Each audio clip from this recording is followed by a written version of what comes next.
이번에는 미리 예고를 해드린 대로 인도 현지 연결로 넘어가 보도록 하겠습니다. 홍준영 미래에셋 자산용 인도 법인 대표 연결돼 있습니다. 자, 지난주에 인도는 팬데믹 이후에 다른 임원지 국가에 비해서 좀 빠르게 경제 활동이 재개되고 또 안정화를 찾는 상황이다라고 말씀해 주셨는데 팬데믹 이후에 특히 여러 가지 분야에서 성장세가 나타나지 않았습니까? 팬데믹으로 여러 경제 상황이 변화하면서 인도 내에서도 섹터별로 주식 시장의 차별화가 굉장히 두드러졌습니다. 전통적으로 시장을 리드했었던 금융 섹터, 컨슈머 섹터가 그 지배력을 줄여갔고 대신 IC 섹터가 굉장히 빠른 속도로 성장하면서 각광을 받았었고요.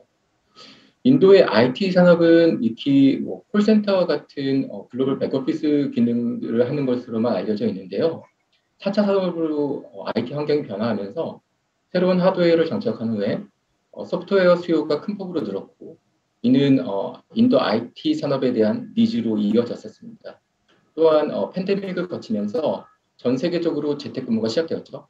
이로 인해서 재택근무 환경 구축에 필요한 IT 소프트웨어 및 관련 서비스 수요도 많은 속도로 늘었고요. 따라서 인도 IT 기업의 수출량이 큰 폭으로 증가했었습니다. 표를 보시면 이건 이제 FY21 즉 2020년 팬데믹 초반에는 공급 사이드의 충격으로 인해 매출 증가율이 마이너스로 전환되는 모습이었는데요. 마이너스 4.2%요. 글로벌 수요를 바탕으로 빠르게 이후 회복하면서 2021년 3분기 매출은 20% 이상 성장하는 모습이었습니다. 주가 또한 팬데믹 쇼크로 전 세계 주가가 하락했던 2020년 3월 이후에 대표 지수인 니프티 50가 210% 상승할 때 지금 IT 섹터는 340% 상승하는 차별화된 모습을 보였습니다. 결국 니프티 50 지수 내에서도 팬데믹 이전인 2020년 말과 지금 현재를 비교했을 때는 약 니프티 50 내에서 IT가 차지하는 비중이 13%에서 18%로 상승하는 모습을 보였습니다. 그만큼 이제 IT가 팬데믹 이후에 각광을 받는 산업이었다는 걸 보여주는 숫자라고 볼 수 있을 것 같습니다. 사실 인도 IT는 전체 매출의 95% 이상이 해외에서 발생할 정도로 굉장히 수출형 상품입니다. 그만큼 글로벌 수요가 인도로 집중되고 있고요. 근데 이게 왜 이럴까 봤을 때는 첫 번째도 인력, 제가 생각했을 땐 두 번째도 인력일 것입니다. 아마 세 번째 정도가 인도 정부의 IT 산업 육성 정책 정도가 될 것 같은데요. 인도는 영어를 자유로이 사용하는 테크 인재들이 많습니다. 또한 이러한 좋은 인력들이 가장 많이 가는 것이 또한 IT 섹터이기도 합니다. 해외 기업들 입장에서는 소프트웨어를 익히고 업그레이드를 하고 유지 보수하는데 자국의 비싼 인력들을 사용하기보다는 인도의 이러한 인력들을 사용하는 것이 훨씬 더 유리하기 때문일 것입니다. 앞으로도 이러한 인도 IT 섹터의 성장은 그 경험치와 노하우가 누적되면서 타 경쟁 국가 대비 월등한 경쟁력을 가지고 앞서 나갈 것으로 예상하고 있습니다. 이렇듯 눈에 띄게 성장하는 부분이 있어서일까요? 지난 다보스 어젠다 2022에서 모디 총리도 지금이 인도에 투자하기가 가장 좋을 때다라고 언급을 하면서 경제에 대한 강한 자신감을 보여주지 않았습니까? 모디 총리가 지금이 인도에 투자하기 가장 좋을 때라고 전 세계 투자자들에게 얘기할 수 있었던 것은 아마도 첫째 인도가 스스로 외국인 투자자를 받기 좋은 환경으로 변하고 있다는 점일 것입니다. 과거 인도는 부정부패나 느린 정부 등으로 대변될 만큼 비즈니스 하기는 굉장히 힘든 환경이었습니다.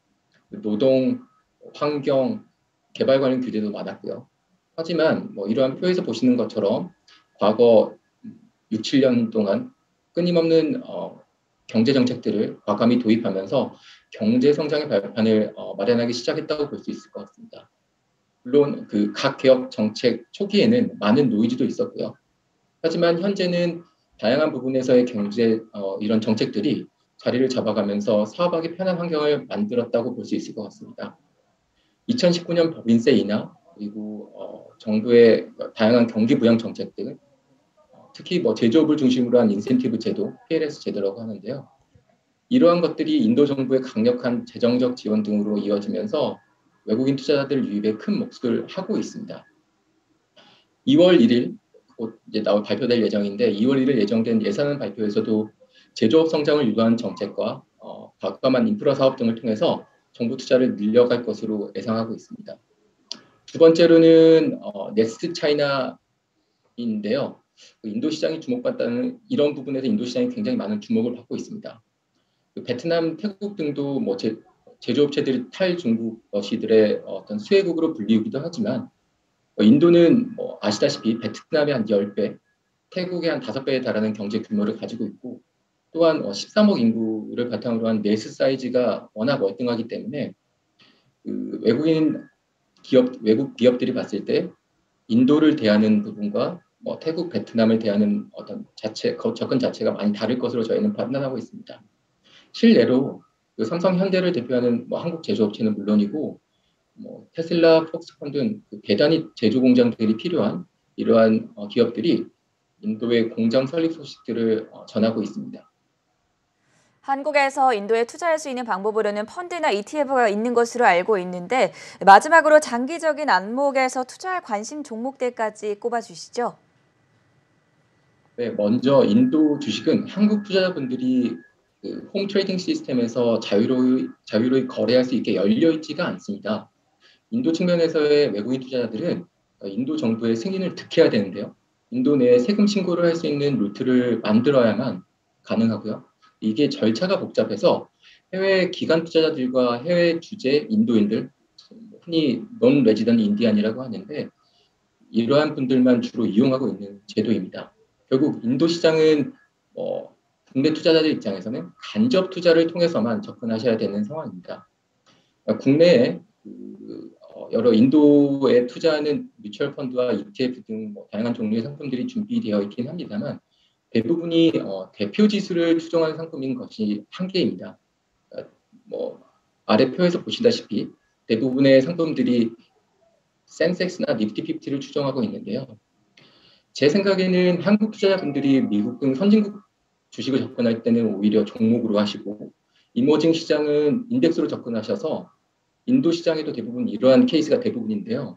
저는 오히려 반대가 되는 것이 유리하다는 판단입니다. 왜냐하면 이머징 시장에는 알파가 있고요. 주식별로도 차별화가 주식이 등락해서 굉장히 차별화가 심하기 때문에 좋은 종목들을 더 많이 담는 테마형이나 섹터형 펀드 등을 통해서 더 많은 수익을 추구하실 수 있는 기회가 많거든요. 표를 보시면 중소형 주식에 주로 투자하는 미래에셋 인도 중소형 포커스 펀드 혹은 삼성 중소형 포커스 펀드들의 수익률이 대표 인덱스를 추정하는 상품보다 장기로 갈수록 훨씬 더 높은 수익률을 보이고 있습니다. 5년 수익률을 보시면 미래에셋 인도 중소형주 포커스 펀드 같은 경우는 180% 수익률을 기록하고요.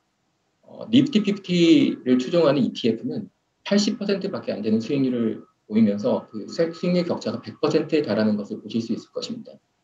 그러니까 왜냐? 구조적인 성장기에 있는 게 이제 인도고 수출보다는 내수 시장이 큰 것도 인도이기 때문에 중소형 기업들이 금리 환율 등의 어떤 매크로 환경이 좋았을 때 그 레버리지 효과를 탁월하게 보게 되고요. 이로 인해서 더 큰 이익 성장도 올 수 있기 때문입니다. 그러니까 이와 별도로 인도 상품들도 환해지가 있는 상품과 그 환해지를 안 하는 상품으로 나뉘기 때문에 상품 선택 시 이를 유의해서 보셔야 할 것 같고요. 지금까지 인도 미래에셋의 홍준영이었습니다. 감사합니다.